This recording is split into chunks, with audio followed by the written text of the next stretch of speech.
Salut, bonjour et bienvenue sur cette première capsule de la chaîne Max et Manu. Bonjour à tous. Aujourd'hui, Manuela, on va parler des chakras, mais des chakras dans son ensemble.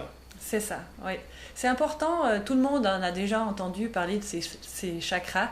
Là, peut-être d'une manière un petit peu différente, on va les aborder d'une manière générale tout d'abord, et peut-être qu'il y aura d'autres capsules qui vont venir par la suite pour soigner les chakras.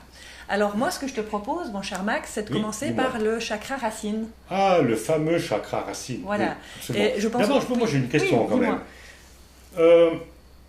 Il y a bien 7 chakras, on est bien d'accord. Il y en a 7 dont on s'occupe, on va dire. Le 8e existe, on parle d'une couche aurique qu'il y a autour de nous. Mais on va dire, dans la médecine ayurvédique, on s'occupe des 7 premiers chakras. D'accord.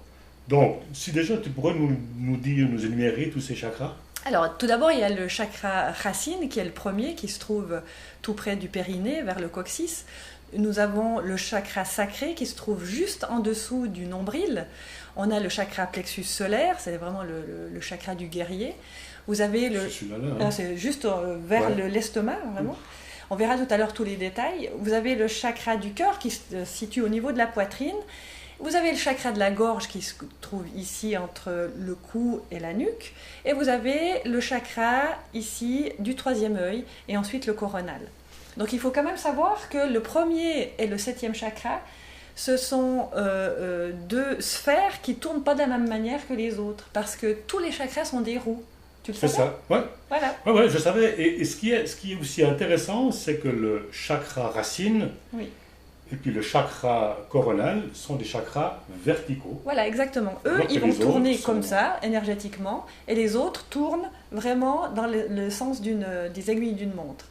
Donc il y a une manière aussi de les ouvrir en allant dans le sens des aiguilles d'une montre ou de les fermer en allant en contresens. Mais ça, on verra plus tard. Ok. Donc on a vu les 7 chakras. Oui. Hein, on sait que ce sont des roues énergétiques qui tournent. Maintenant, Pour les retrouver, ouais, c'est ça. Comment est-ce qu'on retrouve ces chakras? alors pour les retrouver, Ils sont où? ils sont où? Ils sont évidemment dans notre corps, ils longent la colonne vertébrale, ils sont sur l'axe que les médecins, la médecine ayurvédique parle du Shushuna, qui est vraiment un axe ici vertical dans le corps qui longe la colonne vertébrale. Donc ces roues-là, elles sont énergétiques, elles vont même donner les caractéristiques de chaque être humain. Comment les aborder? On va commencer par le premier, qui est le chakra racine. Je vous ai dit qu'il était à la base du périnée. Donc il est vraiment en connivence avec l'énergie de la Terre. D'ailleurs, c'est celui sur lequel on s'assied, hein. Donc cette énergie-là, elle est très importante. C'est, je dirais même, celui qui a été développé dans le corps de la maman. Ce chakra-là a été développé dans le corps de la maman, et c'est très important pour vous, les mamans, s'il y en avait, ou des papas, quand vous portez vos bébés, ne les portez pas que sous les bras, ils doivent sentir vraiment une énergie de sécurité sous le fessier. Et on arrive à cette sécurité, justement. Un enfant qui est bien porté ne se sentira pas suspendu pour finalement se sentir en désécurité. La sécurité, c'est quoi? Mais c'est en fait la sécurité de base. C'est la sécurité par rapport à notre environnement, c'est la sécurité financière, c'est la sécurité du logement, la nourriture aussi. Donc tout est déterminé. Ce chakra va bien si on a mis tout en œuvre pour se sentir en sécurité. Et parfois, c'est pas possible. Pourquoi? Parce que justement, dans notre enfance, on a pu avoir des blessures qui ont coupé l'accès à cette sécurité. D'accord. Donc il faut le travailler. D'accord. Et on va y revenir. Hein. Je pense Oui. qu'on va faire une capsule chakra par chakra pour bien tous les détailler et comment est-ce qu'on travaille sur ces chakras-là. Voilà. Dans cette capsule, c'est un peu plus général. Donc on va en venir maintenant au deuxième chakra. Alors, Parce oui. que ce qui est intéressant de savoir, de constater, c'est que les chakras se comptent de bas en haut. C'est pas 1, 2, 3, 4, 5, 6, c'est de Oui. bas. Le premier, il est tout en bas. On est assis dessus là en ce moment. Vous aussi certainement. Hein. Donc maintenant, le fameux deuxième chakra, ce chakra sacré. Ce fameux chakra sacré ou deuxième chakra. Donc ce chakra-là, eh bien, en fait, il est aussi en corrélation, ils sont tous en corrélation les uns aux autres, ces chakras. Donc il ira bien aussi si la base est en sécurité, n'est-ce pas? Donc le chakra sacré, en fait, il va vous donner des informations sur votre créativité. Et votre sexualité. En fait, sexualité et créativité, c'est une même énergie fondamentale. Si votre deuxième chakra, donc le chakra sacré, fonctionne bien, vous serez un être qui aura des possibles créatifs. Si vous êtes au niveau de votre sexualité en hypoactivité, il pourrait y avoir des désagréments par rapport à votre créativité. Mais je dirais qu'il y a des exceptions parce qu'il y a des gens qui sont même, on va dire, en hyperactivité sexuelle et c'est ce qu'il faut aussi gérer pendant notre adolescence ou notre vie de jeune adulte. Et là, c'est vrai que si on n'a pas la possibilité, par exemple, de faire l'amour, c'est de transmettre cette énergie du deuxième chakra sexuel en créativité. Et ça, on verra aussi en détail la prochaine fois. Comment transmuter cette énergie. Exactement. Pour avoir cette qualité créative. On passe là maintenant donc, au troisième chakra, hein, ce fameux chakra du plexus. Voilà. Ce fameux chakra qui nous chatouille quand même de temps en temps quand on est un peu nerveux, angoissé. Oui, alors évidemment. Non, souvent c'est ce truc ici qui il est très très émotionnel. C'est quand même le chakra du feu, c'est le chakra qu'on appelle du guerrier. C'est un chakra comme tous les autres qui peut être en hypo ou en hyperactivité. C'est un chakra très en lien, mais les autres aussi, mais avec notre système de pensée par rapport à ce qu'on pense de nous-mêmes. Donc si on est, on va dire, dévalorisé, il va être en hypoactivité. Par contre, il pourrait être en hyperactivité si on est très très agressif. Donc c'est un chakra important vraiment à travailler pour la tempérance, celui-ci. Pour savoir ce qu'on veut dans la vie, être actif, être en action, passer finalement ses bonnes idées dans l'action. Et en plus, il est quand même stratégiquement placé, pas parlé, mais stratégiquement placé en plein milieu du corps, on dirait. Alors oui, évidemment, il touche après des organes comme tous les autres. Hein. Il va toucher l'estomac, le pancréas, il va même toucher le foie dans les on va dire les organes supérieurs. L'hyperactivité va forcément faire en sorte que vous ayez des désagréments physiques pour vous montrer où vous en êtes. Donc c'est comme tous les autres, comme les c'est trois premiers, c'est un baromètre. C'est un baromètre. Voilà. Chacun d'eux est un baromètre. Donc le chakra du feu qui amène à l'action, en fait, c'est le dernier chakra qu'on appelle le chakra des mémoires. Le premier et deuxième chakra sont des chakras qu'il faut travailler avant de passer à des chakras plus spirituels. D'accord. On verra tout ça dans les prochaines capsules qu'on est déjà en train de préparer. Voilà. On arrive maintenant à un chakra quand même assez sympathique, je dirais. C'est ce fameux chakra du cœur. Et voilà, donc c'est le premier chakra spirituel, qu'on appelle spirituel.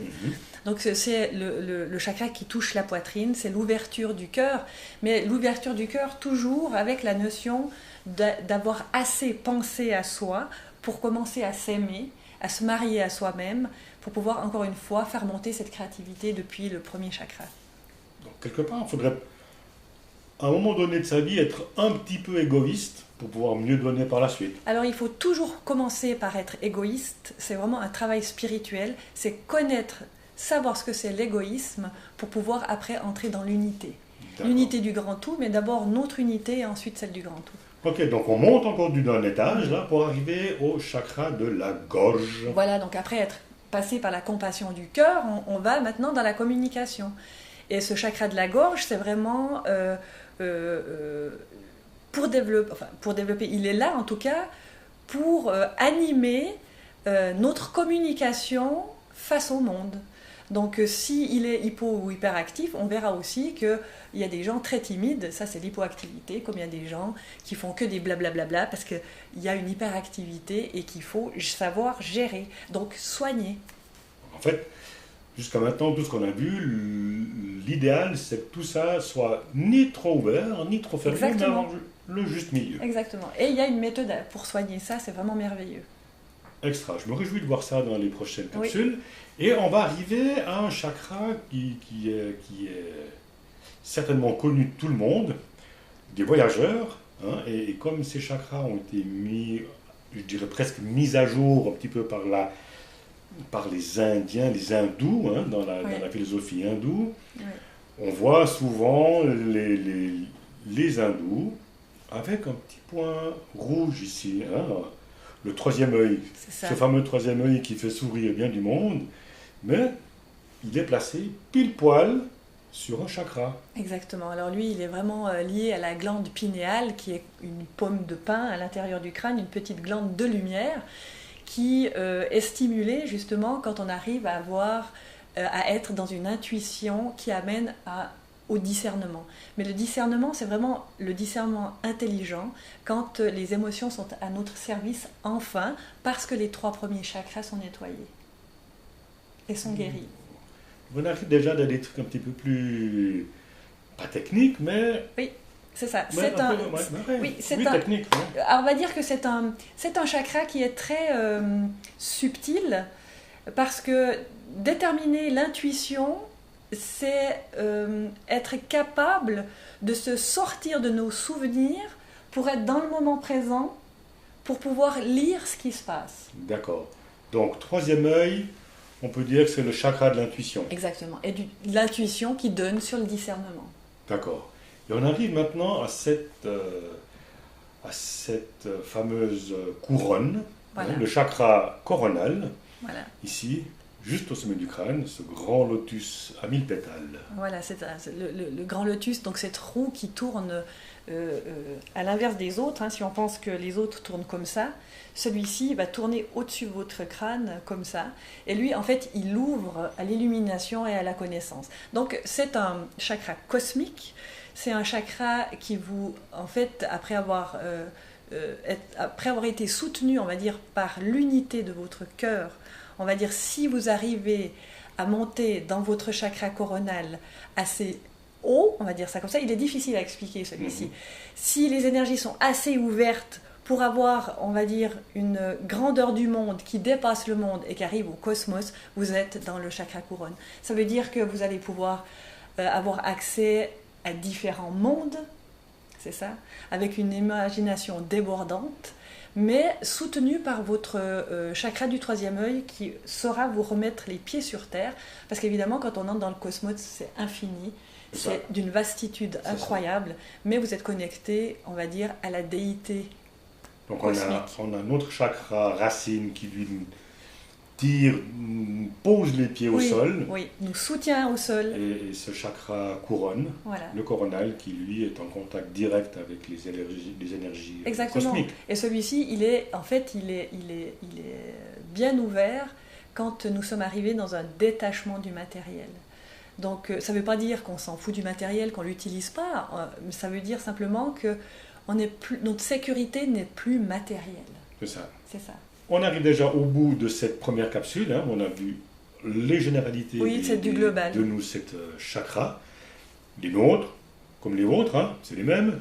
Et on vous donne d'ores et déjà rendez-vous pour une autre capsule, la deuxième capsule, dans laquelle on va développer, Manuela, le chakra racine. Tu peux déjà nous parler plus ou moins de ce qu'on va voir? Oui, je vous en ai parlé un tout petit peu entre l'hypoactivité. Donc ça, il faut savoir ce que c'est hyperactivité. Maintenant, vous savez ce que c'est un chakra racine, ça touche votre sécurité. Donc on va aller en profondeur dans votre sécurité pour voir si vous êtes une tendance hyperactive ou bien alors si vous êtes une tendance hypoactive. Et savoir comment... Exactement. Régler tout ça. Vous aurez la connaissance pour savoir régler votre roue. Cool. Moi, je ne suis pas mécano, mais ces roues-là, ça me parle mieux. Oui. Voilà. Du coup, on vous souhaite tout le meilleur et on vous donne rendez-vous à tout bientôt. Exactement. En bye tout bye. cas, on vous embrasse. N'oubliez pas de mettre un petit like. Ouais, c'est ça. Abonnez-vous, la petite clochette, un petit pouce. Et à bientôt. On vous dit à bientôt. On vous embrasse.